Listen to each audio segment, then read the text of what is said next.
So I want to do like 2 or 3 parts of video concerning the subject I'll be talking about on this video. So this is a part one. So I know most people in Nigeria, every other part of the country, will want to upgrade to newer Peugeot cars, um, which if they are petrol engine, you will end up most likely with the turbocharged engines, which we regard as THP engines. So it's not all THP engine that I experience what I'm going to talk about in this video, but it's very common with THP engines.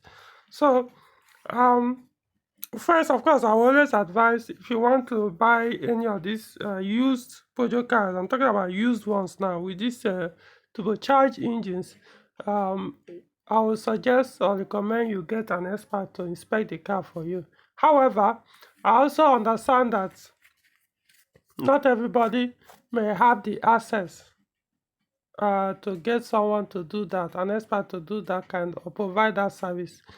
Most times it could be that the vehicle is closer to where you are, that you have a vehicle in mind already, and there's no Peugeot expert to help you do that.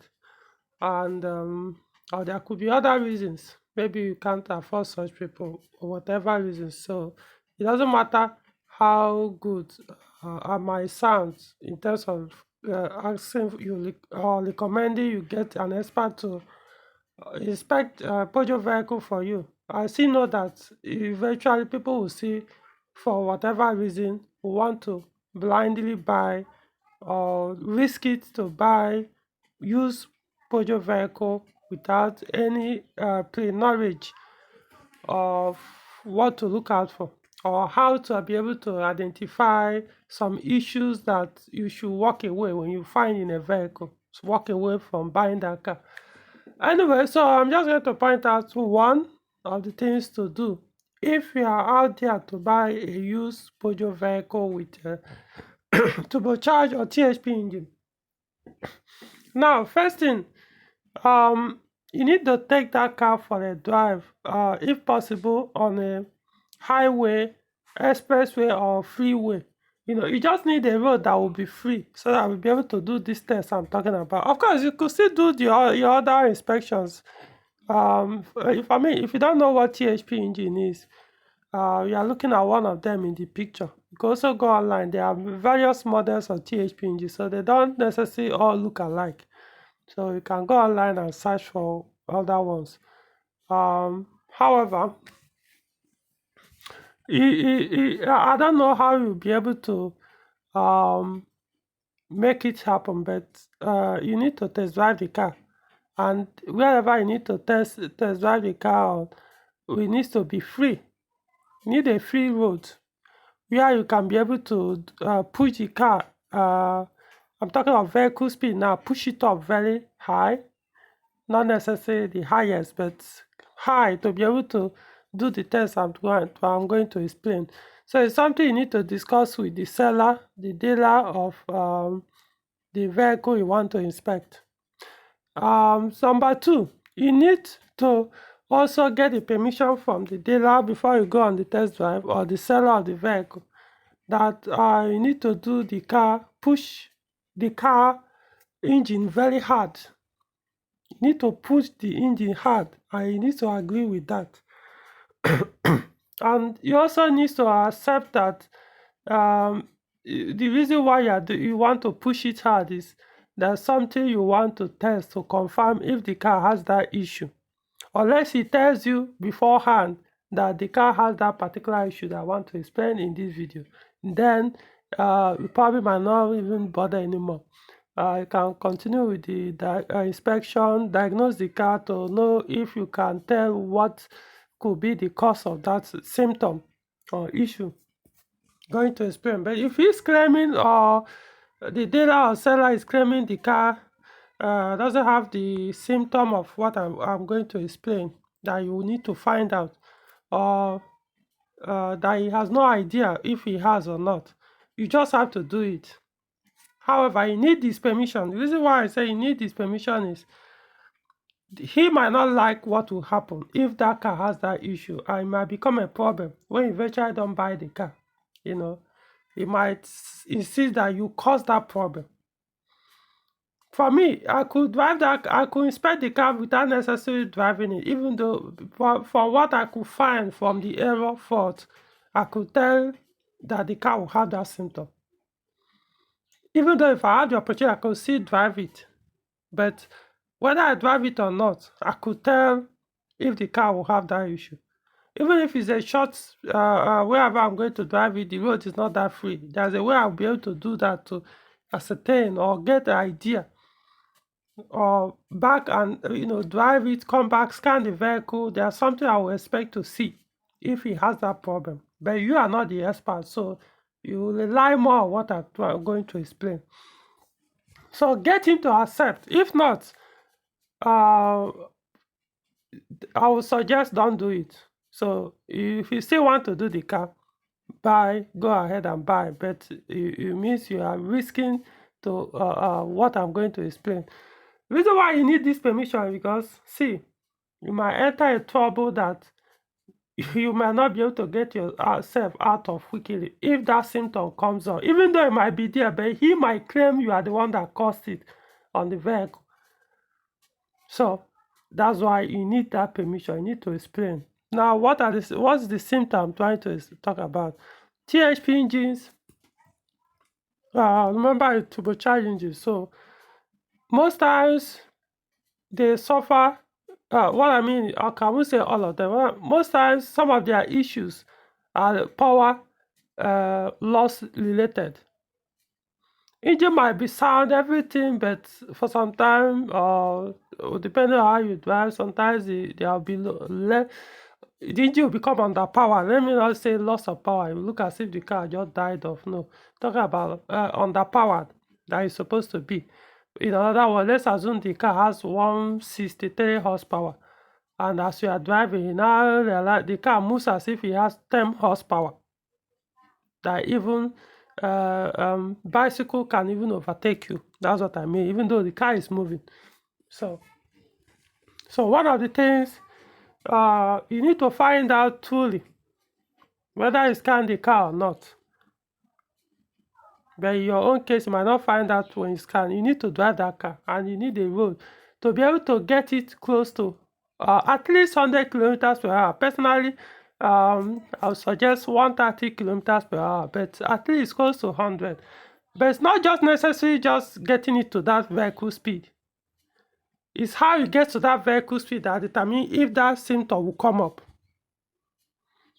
So the only unfortunate thing in this case is that the engine, to protect the engine, or for be able to do that test safely without harming the engine oil needs to warm up. You may not have that not necessary permission. Your time, remember, when you're test driving a car, is limited. The time given to you is not much. The distance to cover in the test drive also not much. So let's assume luckily the car was already warmed up before you even want to do the test drive. In that case, yeah, you are better off. So engine needs to warm up or oil temperature off, depending. Some model of Peugeot cars with this engine might not show you engine oil temperature. So in that case, but at least if the coolant temperature is up close to 90 degrees Celsius or at 90, then at least there's a chance that the oil temperature has gone up. So the engine can be able to take that kind of harsh use. What do I mean? When you drive the car, enter a free road, then let's work with the automatic. I know most times it's automatic, but I'll still explain the manual. Once you enter where the road is free, and for some kilometers ahead of you, that you'll be able to maintain a straight line for some kilometers or minutes, or even if you have to turn the servo, I think maintain a straight line without deaccelerating the vehicle or without reducing the speed. Plus, let's assume it's automatic. press the throttle down to the floor. I repeat, press the throttle pedal down to the floor and hold it there. What will now happen is, if the car has that symptom or that fault, even though at the point it was stationary, you started it wasn't showing any fault or no check engine light, no scan, no error when you scan the car.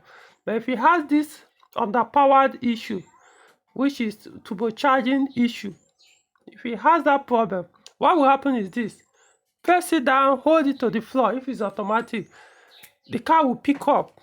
Just most times you just pick up, with speed, the higher speed, you'll be gaining speed faster. Just hold it to the floor. Like I said, it will be shifting. You see the kilometer will be going up. Now between, I don't know, like people in UK, your own is a miles. You count your speed in miles, but I'm using kilometers, so that will give you an idea. Between 80 kilometers per hour to about 130 kilometers per hour. You might not even reach 130. In fact, with this test I just did, this method of test I just explained, press it down to the floor and push. Hold it.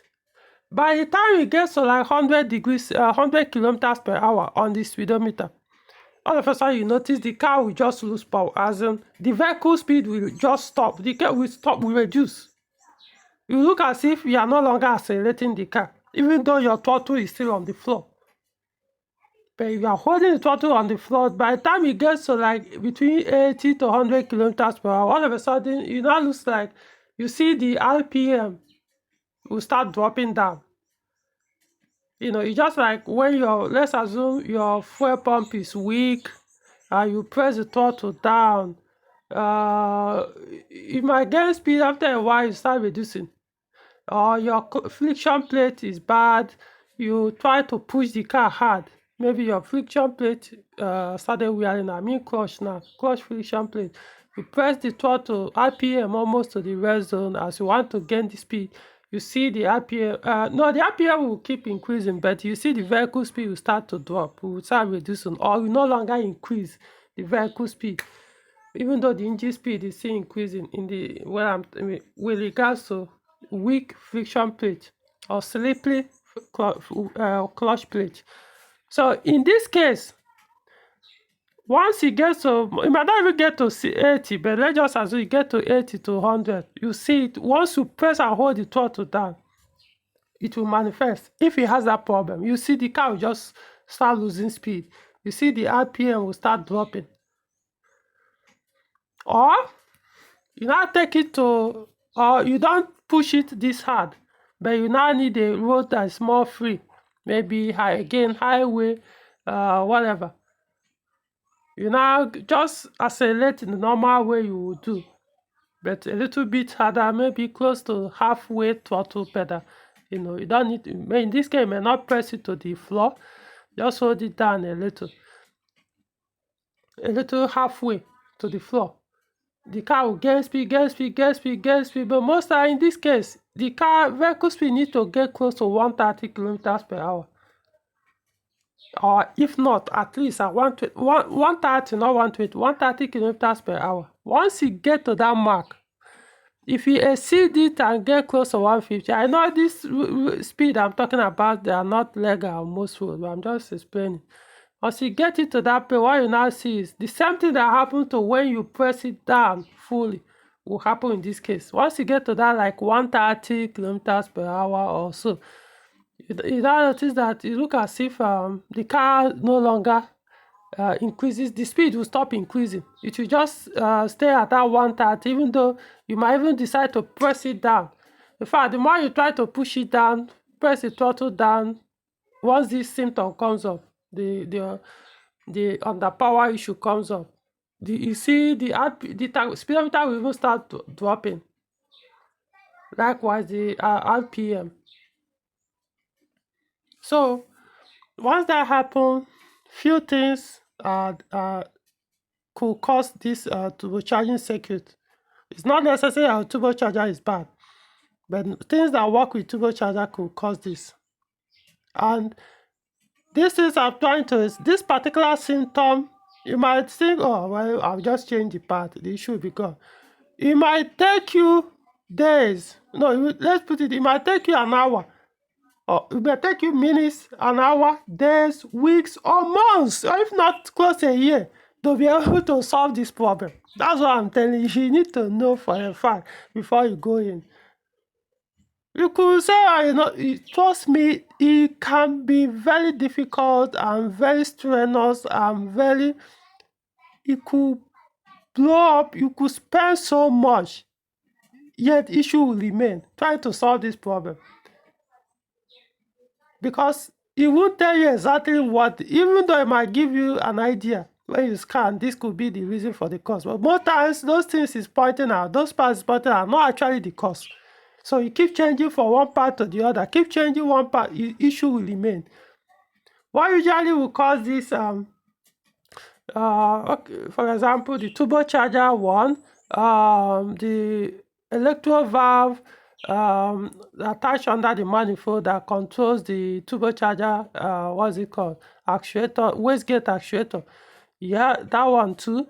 The electro valve, which you regard as dump valve attached on the turbocharger, can also cause that. 3. Now, the engine wiring harness can also cause that. 4. The engine ECU itself can also cause that. So, my point is, and of course, you wouldn't want to change all these things at once, unless you have the fund. Even the vacuum line, in fact, I haven't even finished. The vacuum lines, like the vacuum line from the vacuum tank to the wastegate actuator can cause it if it's blocked. There's a vacuum line too attached on the electro valve that is under the intake manifold. That the vacuum line comes up behind the engine. If that one blocks too, or there's a problem there, there's a filter there that can block, or there's a problem with that vacuum line, it can cause it too. I mean, I could go on. Like I can say, even the wiring harness or the connectors can do that. So it's something that could take, you'll be surprised, unless you are like, okay, let's replace all these things I just mentioned. Worse. Because you could say, okay, let's start with the easiest. You change this one, no problem, issue remain. Change this one, issue remain. Change this one, issue. You just keep doing that. So you need to understand, once that problem is there, don't assume that only one part replacement will solve the problem. Whatever your scan tool is showing you, trust me, don't rely on that. Yeah, it could start with that, what the scan tool shows you, but most times you put it and realize that issue remains. So in our way, any part you are changing, don't throw it away unless it's physically broken and it's confirmed that it's bad. So that's one thing you need to know. So I'm not telling you don't buy, but of course, if you drive one and it doesn't show you this symptom, most likely you will not, it will be a better option than the one that have this problem. But if the deal is good, but understand this problem is there, and you might take so much money to fix, it might take so much time. Trust me, driving Peugeot cars with this THP engine that have this underpower issue, you will hate buying that car. At those moments or those times, the car will be behaving that way or be giving you these symptoms. It's not, trust me, it's not a pleasant experience at all. You will be pressing throttle to the floor, nothing. The car will just be moving like tortoise. It can be very, very, even climbing hill will become a problem. To climb a hill, the car will just be dragging. And it will like make fuel consumption even less in that case. So it stops something.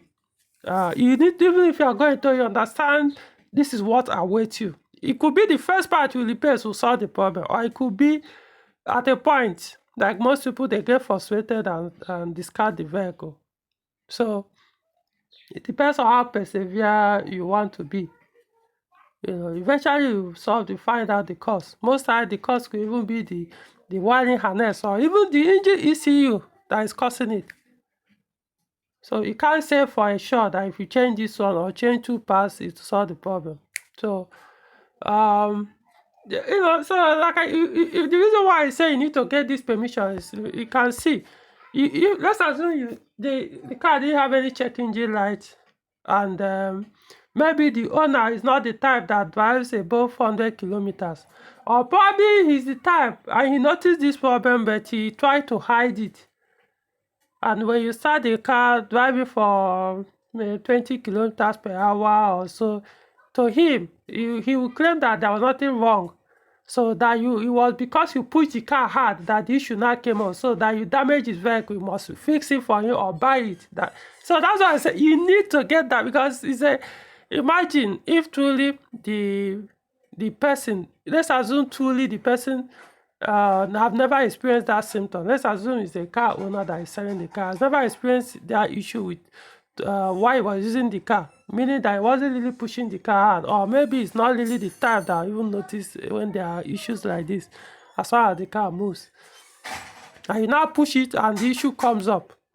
He might insist that you caused the problem, that your manner of the way you drove the car was what damaged whatever that caused that underpower. So you need to explain to the dealer, the seller, this is what you want to test to know whether the car has that underpower symptom. If it doesn't allow you, I would suggest don't do it.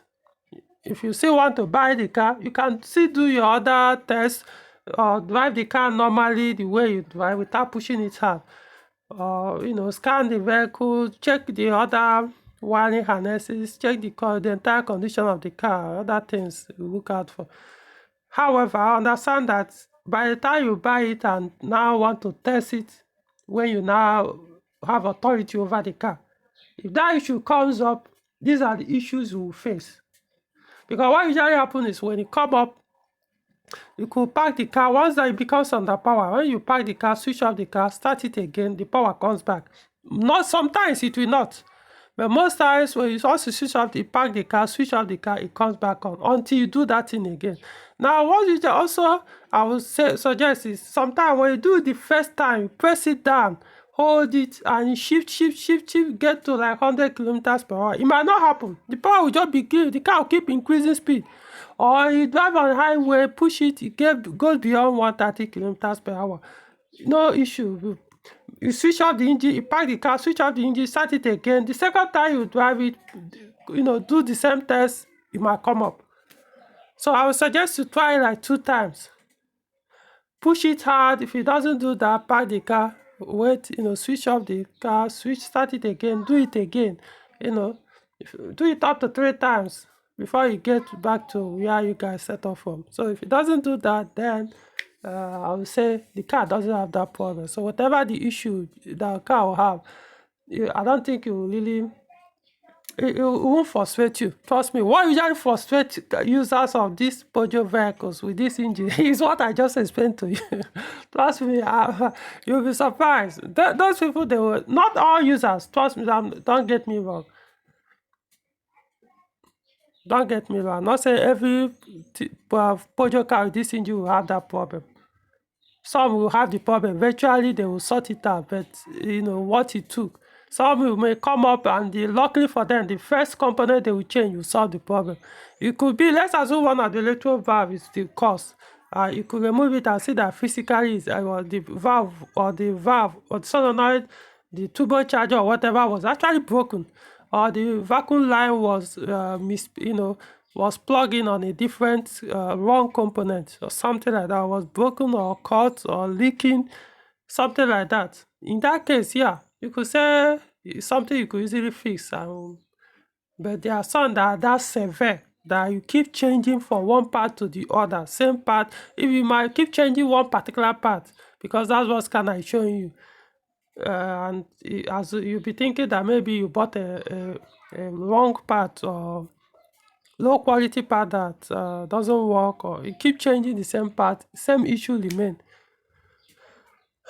Okay, so it's just one tip I want to give out. So this is what you test. I'm not discouraging you from going for these turbocharged engines, but I'm telling you things you might face if you end up owning the car or doing your ownership. If you come up, understand this is what it might take to fix the problem. Don't focus so much on what the scanner. Yeah, if the task scanner is saying one sensor, yeah, go and check the sensor or component.